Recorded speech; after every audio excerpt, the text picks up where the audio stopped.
issues that we have aren't necessarily business issues. They're issues of self-worth. It's all up here. It's all a matter of, do you think you're good enough to achieve what you set out to achieve? The conflict of you versus yourself. So just internal conflict. The biggest opponent is yourself. The reason Upwork works so well in the first place is that all deals on it are high intent. Very first interview ever since I got off the boat. Yes, sir. Oh, you got a boat? I thought you took a plane, no? Nah, I mean, in the client ascension event, we did have a boat, and I was used to it. That's where my ancestors came from. So I went on the boat, docked off, and got on a plane back to Jamaica. So yeah, I love it. I'm very happy for this exclusive scoop. So, I mean, where can I start? What were some things that you went in, like you knew you were going to learn some more things about business, and what were some things that were completely unexpected? Like you just came away from the event being like, wow, this is great. So the number one thing, and I've said this multiple times, not on formal interviews like this, but just friends asking me what my highest takeaways were. It's just the fact that even the entrepreneurs that are doing 7, 8, and 9 figures are essentially human, right? We tend to emulate them. We tend to put them on a pedestal, view them as if they're more God than man. But in reality, these are just very simple guys that can't play basketball or get their ankles broken very often, or they just fail at stuff, right? Probably they can't even eat cheese. It's just, it's so easy to, as I said, view them as if they're more myth than man, but that event humanized them. Is that simply because you got to meet them in person as opposed to, say, a screen name and a profile video? I think something that we find online, especially in this space, is that everybody speaks in absolutes. So all the tweets, all the blog posts, everything is in like factual absolutes. So when you meet someone, they're actually human, right? Oh, definitely. Hit the nail on the head. Because especially on social media, we don't like to admit it, but all of us assume a persona when we're on social media. We put our best foot forward. No one wants to talk about what they're going through, the negatives, the failures, what they've probably done wrong, because they don't want to be judged. And because we need to maintain that persona in order to sell a product or service. Were you able to have those conversations at the event? So it's interesting because especially the speakers. So let's talk like the keynote speakers. Yeah. Especially because these are the guys that are doing 7, 8 figures, right? So of course, in this context, they opened all of their speeches by talking about where they started and how they really failed before their comeuppance. So, Eddie Malouf, he's been trying since 2019 to really see the growth in his business. He started working outside of his bedroom, taking some really specific and detailed notes. Just like many of us here on Twitter still, on the side of Money Twitter, that are really just looking for that way up. Same thing with Taylor Welch. He was working out of a dead-end job that he hated, wasn't making that much, basically was surviving while his wife was an entrepreneur making much more than him. Built a couple businesses, burned those businesses down to the ground, and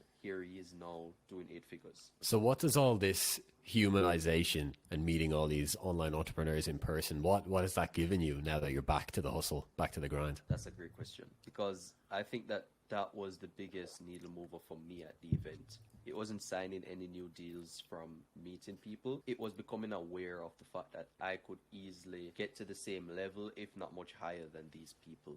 And irregardless of where I'm from, what my background is, none of that matters. All this event taught me and showed to me is that there's no way that I can't do it unless it would have to be a case of me just not wanting it. Yeah, that in itself is another conversation to have, like that actual desire, that fire within yourself. So often we can actually dilute, well, a lot of people can, including myself, can dilute ourselves into how much we actually want the thing. How do you feel about that? Have you come away with a renewed sense of like actual even more drive? Oh yeah, because the fire, it's one thing for the fire to ignite, and then another for it to consistently burn, right? To have that flame, that feeling be perpetual, never ending. It's very hard because the fire will wane like anything else in life. So I definitely felt something renewed. I was saying to myself, maybe I should just settle for this and just not do anything else, because it's just really difficult to move forward past the point. And maybe this is just where the barrier is, and I should just be grateful. But after hearing these guys talk about getting over stuff like imposter syndrome and self-worth. That's another huge one. So I don't remember who said it. I know that they were quoted at the event though. But I know speaking to Daniel as well, Daniel Fazio, email wizard. What he said was, and he quoted the person, most business issues that we have aren't necessarily business issues. They're issues of self-worth. It's all up here. It's all a matter of, do you think you're good enough to achieve what you set out to achieve? So operations, sales, lead generation, fulfillment, all of this just boils down to one thing. Do you think highly of yourself to be able to solve this issue? I love that. Most of the things that you've learned over, and we'll get into your business now, they're all skills, right? They're all hard skills. You learn it, you do it more, you get better at it, right? But if it's not built on a foundation of self-worth, you're actually just fighting yourself. And I'm glad Daniel Fazio brought that up, and I saw the live stream myself, because it's super important, and I myself have battled that. So talk to me about some times where you have come across your own self-worth barrier, and what have you done to kind of go around that? Because I think this is more important than how many emails you're sending, right?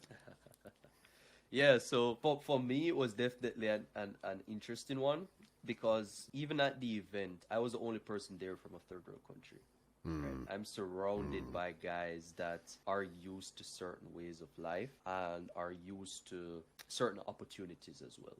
That's a big one. So I'm constantly reminded that I am not from the same world that these guys are from. I have had to try significantly harder just to get to the starting line of the whole race. So even enrolling in Client Ascension and other coaching programs, Agency Velocity, all of these things have taken months, if not years, of hard work and an accumulation of that, especially money, to get into these programs in the first place.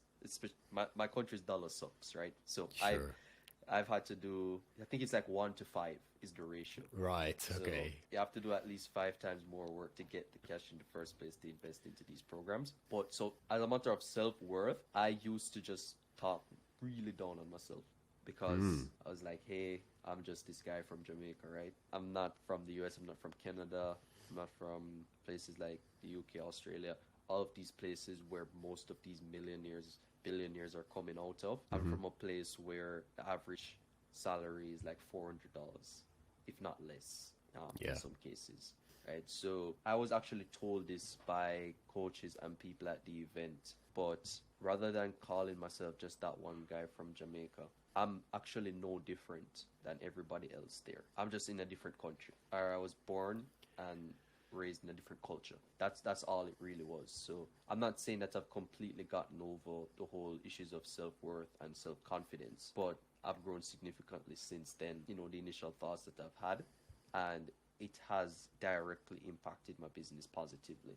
That's great to hear. There's an Alex Hormozy quote. I'm going to butcher it right now, but it's something along the lines of, you don't gain self-worth by shouting affirmations in the mirror. You gain self-worth by working or having an undeniable stack of evidence that says who you say you are, something along those lines. Yes. Right?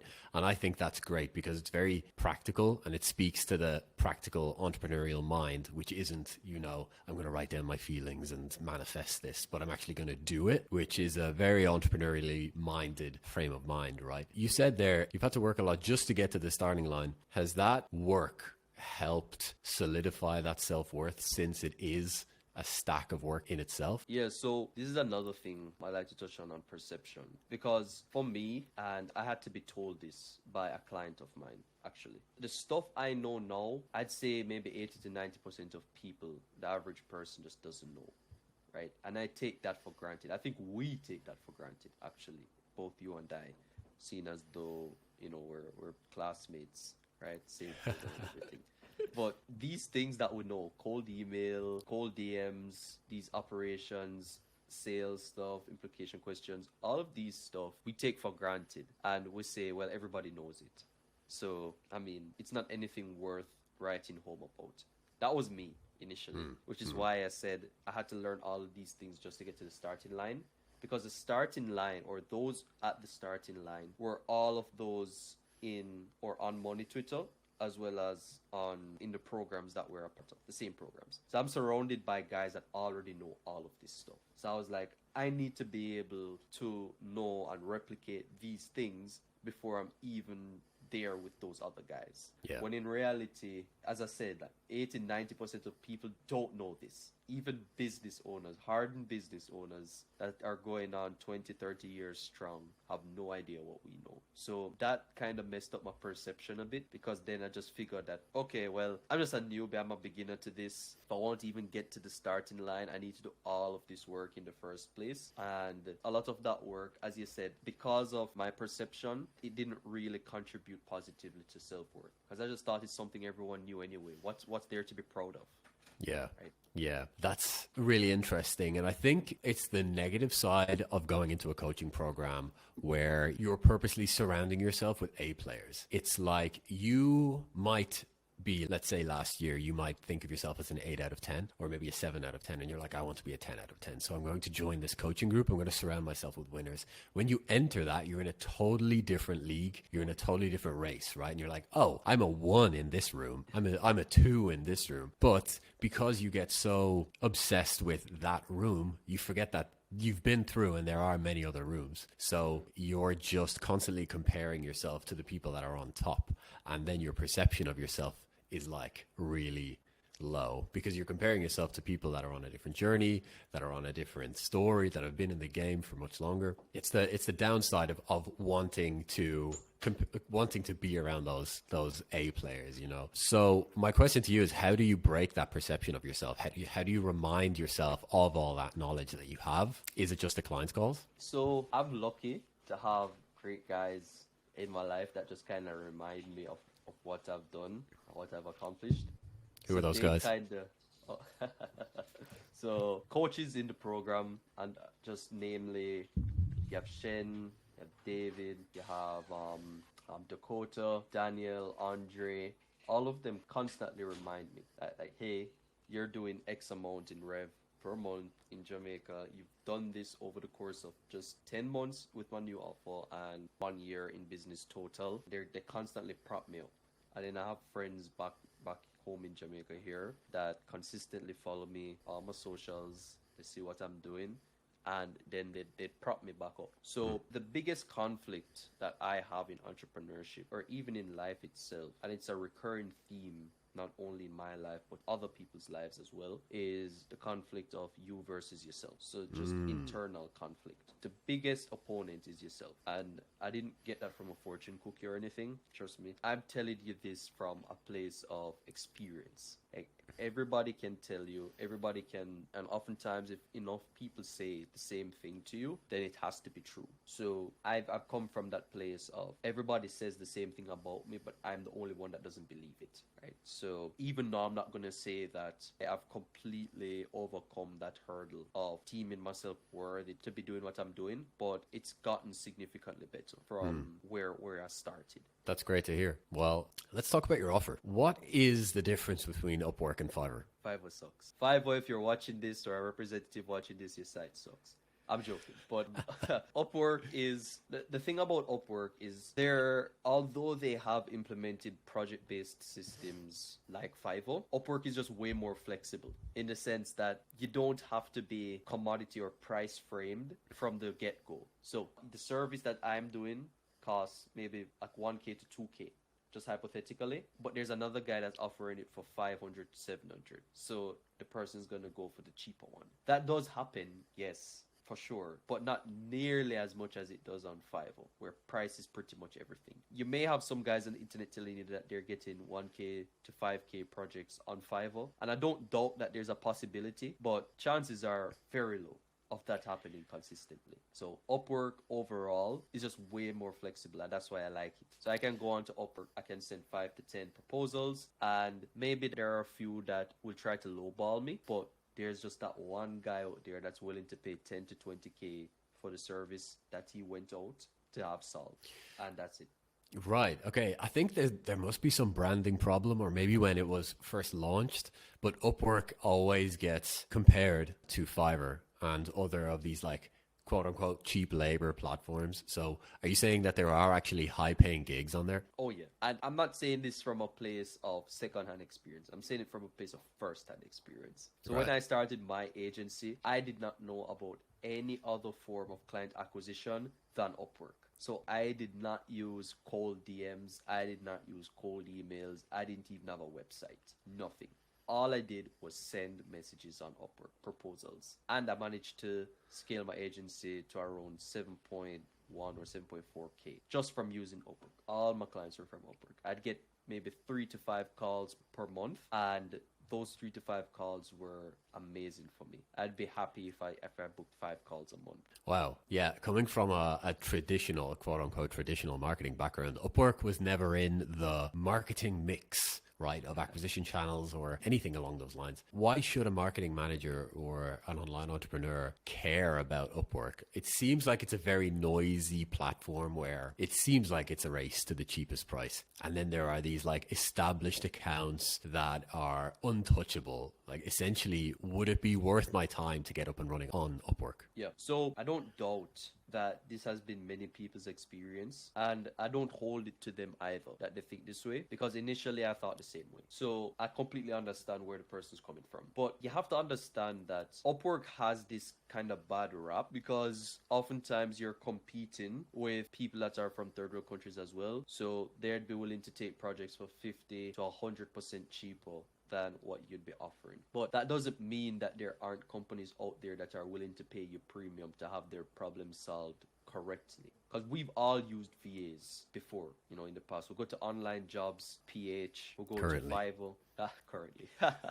We'll go to Fiverr. We use all of these platforms to get cheap labor. But the amount of work that we actually have to put into training these people, this form of cheap labor, if you're at a certain level of business, the time spent actually training them is worth much less, or is worth much more, than the money that you'd actually pay for the premium service to be done correctly. And this has been consistent across clients that I have gotten for my clients of Upwork. They don't care if you're charging them $500 or whatever to run their email marketing campaigns, because if you do a shitty job at it, then you're actually costing them way more money than if they just pay the premium of, let's say, 4K on a retainer for you to then make them 20, 30, 40, 50K, right? So I understand that you think you're competing consistently with these people that are charging 100 to maybe even 200% less of a price than you are, but you have to take into account also that they're not doing a particularly good job at it. They're doing very rudimentary work, and depending on the niche that you're in, can make all the difference between a signed deal and a very upset prospect. Right. It sounds like Upwork overall is very promising, but there seems to be this education piece that needs to be done around the platform, around the channel. Let's call it a channel, right? It sounds like it could be folded into the marketing mix as an agency or an online business, like a quote unquote acquisition channel, just like social ads or organic posts. But because it's so unknown, you'd almost need a channel specialist, or to obviously like learn yourself up on the product. As a marketing manager in a startup or a marketing manager in any business or an online entrepreneur, you outsource your meta ads or your Google ads or your social. Do you find that you are now this outsourced channel specialist of Upwork for multiple businesses? So I'd actually say that I'm more of the guy that, rather than the outsourced specialist, I'm more of the person that gets the high quality deals in the first place. So rather than using me to gain talent that you'd otherwise maybe leave a stone unturned, I'd be the guy that proxies as that talent. So I would be the person that gets you that entryway into Upwork. So for those high ticket deals that you so desire, you so fervently desire, but are unable to crack consistently, whether it be on Upwork or cold emails, organic socials, paid socials, cold DMs, etc. I'd be the person that would be able to get it for you with this new lead acquisition channel, right? And the reason Upwork works so well in the first place is that all deals on it are high intent. So it's not a matter of if the prospect wants whatever it is you're doing. You don't have to make some exuberant offering and a guarantee that would probably leave you without a house just to get deals. These people already want what you do. The only defining factor between whether a deal closes in your favor, especially if it's high ticket, is whether the person is able to afford it in the first place. That's it. They already want what it is that you do, but can they afford it? That's the only hurdle that's there. And I'm able to bridge that gap by implementing forms of qualification ahead of time and positioning you as an expert already on the platform, regardless of where you are in your journey on it. So maybe you have zero earnings. Maybe you have zero portfolio elements. Maybe you just don't know where to start, which jobs to look for. I would bridge that gap and get you the deals that, of course, you so desire. So if I'm starting at zero on Upwork, can I still work with you? Can we start from zero? Oh yeah, it's possible. One thing that you have to take into account when starting on Upwork though is that it's just like a social media platform, at least initially. So if you have zero followers, it's going to be much harder for people to trust you, right? There are ways to bridge that trust, and it requires putting in extra work. But you have to understand that I started at zero too. I sent over 400 to 500 proposals within my first 3 months on Upwork. I used to send proposals, 10 to 15 proposals every single day. Wow. So I didn't see a single signed deal until 3 months into the process. Not a single one. So starting from zero is definitely possible. It just requires extra work. That's all. And would you be taking that work off my plate? Would you be doing all of this work? Oh yeah. Completely done for you. All you'd have to do is show up to the calls and close the meetings. That's it. So it's not a matter of if it can be done, it's just a matter of when results come in. And that's typically within a 2-month period. You at least get your first client. Right. Okay. Two months from zero, from starting from scratch? Yeah, 2 months from zero. Right. Okay. Well, if you can work with someone or an agency that's starting from zero, how do you generally qualify them? How do you know that this particular client will work on Upwork? So if I'm taking on someone, especially a new client on my plate, I want to know if they have case studies first. You need social proof, especially if you're new to the platform. So if you have no social proof for me to leverage, then I probably won't take you on as a client. Just because it's that much more difficult to prove to the prospect that you know what you're talking about. Proposals and profiles can only take you so far, as I'm saying. It's possible, once again, everything is possible. In the beginning, you can definitely sign deals without these things, but just imagine how much more work it would be on both our plates to actually have it done and have it done well. So I'd look for that. First, they have to have certain amount of case studies, and then 2, what their lead flow already looks like. I talk about Upwork all the time as being this high intent lead channel. You can sign great deals from it, yada yada yada. But I said it myself not too long ago. If I got 5 calls in a month from Upwork, I'd be ecstatic, because at least I knew that 2 or 3 of those calls would close, and they'd close on my terms. But let's say that you're an agency that's looking to scale. You're not going to want to just exclusively use Upwork. You want to pair it with other channels that are already working for you. So cold email, cold DMs, paid ads, organic socials. My best clients have all 4 of these in place already. So when they do get 2 or 3 calls coming in from Upwork, or even if they get, let's say, 5 calls, they're not only taking 5 calls from Upwork. They already have calls coming in from cold email, paid ads, organic socials, etc., right? So these are the 2 biggest things. The third thing being that they're able to work outside of their ICP. So if you know that you can only get results for this very specific ICP, Upwork will not work well for you. Why? Because there's no way we're able to target your ICP when you're only given very specific details on the job. It's just not possible. So if these 3 things are all in place, then Upwork is going to work as a really good lead channel for you. Sorry, I'm plugging my computer. No, go for it. So your best clients seem to have other channels up and running. Are they agencies? Do you only work with agencies, or who do you work with? Yeah, so I work with both agencies and freelancers. Typically agencies, though. Freelancers are more of my consulting clients. So I'll consult them on how they can get their initial deals, because they don't want as much as an agency owner. An agency owner wants multiple deals in a month. They want to be able to scale, right? So they want to add an additional lead acquisition channel. Whereas a freelancer might only want 2 gigs, 3 gigs. So I'd consult them every so often in accordance with terms that we'd have set out prior to the call, and then we'd go from there. Got you. An agency, is much more flexible and requires a bit more work than a freelancer would. Yeah, I mean, that makes sense. What kind of results have you got for clients that have really like turned the business around? So one client in particular, I have about 3 or 4 off the top of my head, but one in particular is, and this might be, it might resonate with you a bit, but Dean from Beanstalk Consulting, I generated him an additional 10,000 in revenue within the first 2 months just off Upwork. So Dean's ability to really negotiate deals, which is huge on Upwork. Your sales process has to be pretty good, your ability in sales. That allowed him to charge clients at a rate that would benefit him and that would mirror his other lead acquisition channels as if you were targeting his ICP. So that's one in particular. Another one is with John Prince from Realware Marketing. He does email marketing and he generated upwards of 15,000 at this point just from setup fees and retainers on Upwork. Great. Right? So that's why I'm saying high quality deals, high ticket deals are out there charging 5 to 6K setup fees, 4K retainers. It's totally possible. Amazing. Like, it seems there's so much miseducation around this platform, or I don't want to say ignorance, but just unawareness of this platform. You have the results. You've explained it properly. Do you find that you're educating a lot of people before they even buy?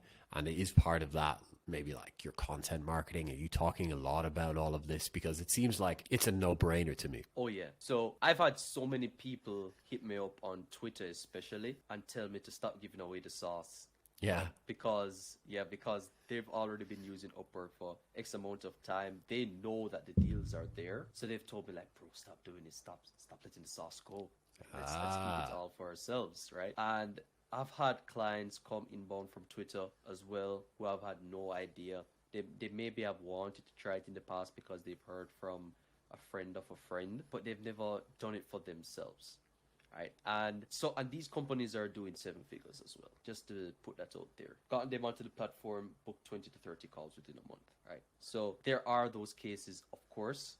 And I do think that education of the whole platform, as well as pointing out results that I've gotten for clients as well, has positively impacted the whole lead acquisition on my front, as well as education on Upwork itself. And it's getting new users every day. Gotcha. So it sounds like you're not the only person offering this service. Or is there more competition, or why isn't there more competition? Yeah, I think I'm the only person that's offering this. I've only heard of one other person, but needless to say, I'm not sure how great his results are, just because he promises clients like 10 calls per week or something on Upwork, which is, it's just interesting, right? Interesting, yeah. Guaranteed. Very interesting. So, so apart from that one person that I heard of from a prospect, actually, I've never heard of anyone else offering this service, especially not for agency owners. You have people that coach and train other freelancers to do well on the platform, but never to actually do a done-for-you service for them. And rightfully so, it's difficult. Yeah. Are you doing all of the button pushing? Like, are you not bottlenecked with all of like the client services, or are you building out a team of, replicants of yourself to do this work? Yeah, so I do actually have a team that I'm currently building. But of course it's difficult. There's nobody that has done it before. So it's not like there's a playbook or there are several influencers on the topic that you can kind of learn from. It's something that we have to be building out ourselves for the very first time. So certain times I have to, even yesterday, I had to remind them like, guys, it's super difficult. If something doesn't go 100% our way, then it's completely unavoidable.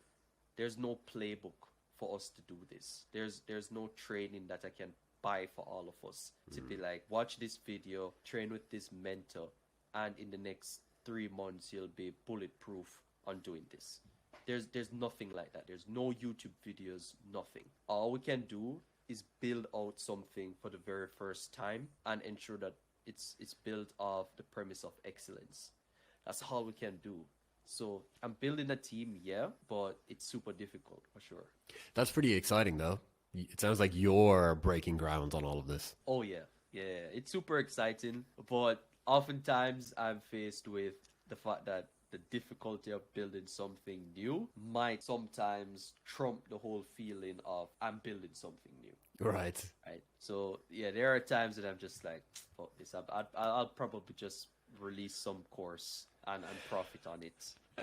But nah, it's a work in progress. I mean, it sounds like these days that's the natural evolution of most agency owners, right? Just pack in the client's work, package up your knowledge, and just sell the course. Yeah, and I don't necessarily think that it's a bad thing to really do. I definitely think that there's a market for courses for a reason, info products for a reason. It's just be upfront about it. I know that I believe we both saw a comment made by David. So one particular person on Money Twitter, can't recall his last name at this point in time. He said that, and it might have been satire. It's like, I'm going to release a course that says how I made $10,000 selling a course, and I'll teach you how to do the same. Right? And I remember you made a comment that said this would actually sell pretty well, just being honest about it up front. So Yeah, in those I think that cases, was David Hunter. Yeah, David Hunter, right. Yeah, so in those cases, I'd be like, that'd be cool. At least be upfront about it, but don't sell a course on a model that didn't work for you in the first place. Like, the reason most people sell courses is because shit didn't work for them, like, respectfully. Yeah. So Where do you see Upwork as a platform going next? Because if you're going to be the Upwork guy and you're breaking new ground, you're creating content, you're educating the market, you're growing your team, you have to be keeping up with where the platform is going, right? So where do you think it's going, and how are you keeping up with it? yeah, so Upwork in the last 10 months or so, just of me using it for myself as well as for businesses, I'm realizing that they're taking the more profitable route, in the sense that they're maximizing what they can gain from the platform now.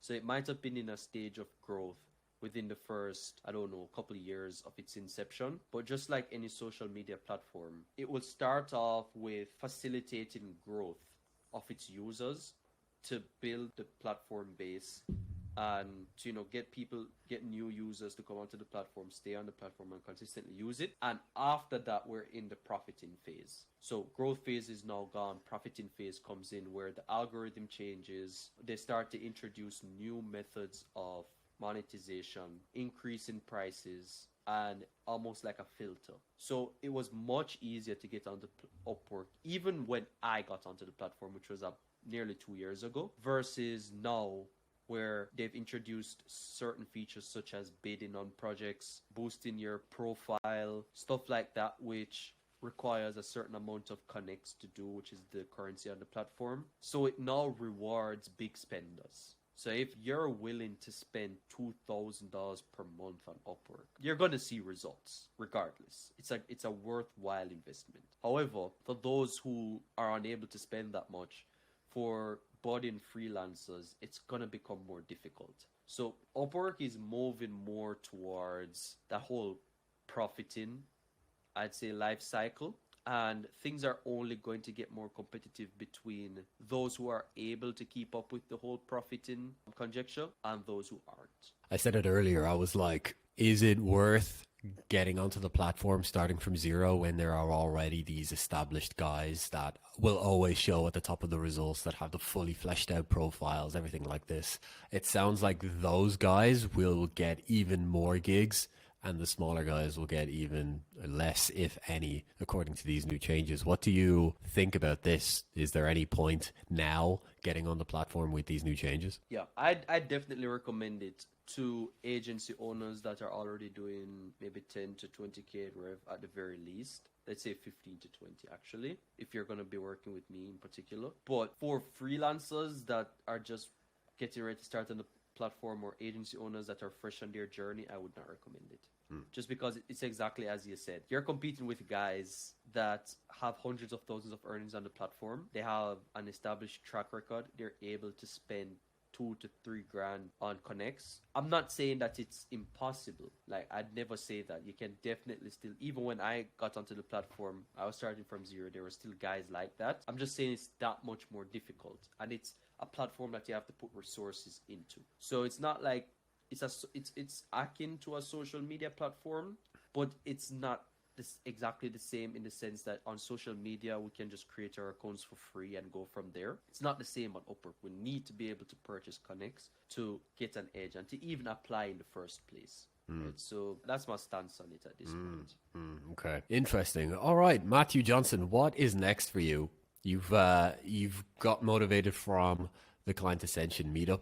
We've seen that you're obviously growing the platform, breaking new ground. It's really cool. Sounds like you're leading the way on this as the Upwork guy. What's next? What are you pointed at? So that's a good question because I'm only 21. There's still so much that I could do, so much as I still could look towards. So I'm not locking myself into any one method of thinking. So I even mentioned earlier, I think courses are definitely a good thing. But at the same time, I'm not hot on the idea myself. And that may change in months to come. I might release an info product, educating people on how I got from where I was to where I am now on Upwork so that they'd be able to do the same thing for themselves, potentially be able to change other people's lives. Definitely something that's in mind. Or simply to build a system, to build a bulletproof methodology for Upwork as a lead generation source for other agency owners that I'd be able to lean on and create the best possible results for clients. Because if you don't get results for clients, then there's no point. You don't have a functioning business. So those two things in particular are top of mind for me right now. And it's a matter of not motivation, but being disciplined enough to really carry myself over the finish line now that I've gotten to the starting line. I love that. Love that, brother. It's been really good to get to know you a little bit more, get to know the channel as well. Thank you for sharing your thoughts earlier, the vulnerabilities about self-worth. I think that will touch way more people. And I'd love to dig into that another time with you, maybe. But before we close up, where can people find you? Where can people know more about you? Right, so you can always follow me somewhere. Maybe Ludo will pop something up here, like on YouTube. No, I'm not going to do that. Okay, damn. You can find me on Twitter or X for all you savants out there. Matt Johnson JM. So the JM stands for Jamaica, just so you guys know I'm fully in the trenches. And then you can find me on YouTube at the Upwork guy. I'm pretty sure that's the channel's name. I need to go look at that as well. And then of course you can connect with me on LinkedIn. I think the names are the same there as well. Just if you put in the Upwork guy or Matthew Johnson, then it's most likely me. You can't miss this face. Got you. So Got you. definitely. And of course, Ludo is one of my good friends, so I always support whatever he's doing. He's going to be pretty big in the industry, I know it. So thanks for giving me the platform to really express myself and just share a part of my story, beliefs, and what I'm doing with the rest of the world. Yeah, so of course. So much. No, thank you, brother. Thank you, brother. Right. Enjoy the rest of your day, and I will talk to you soon.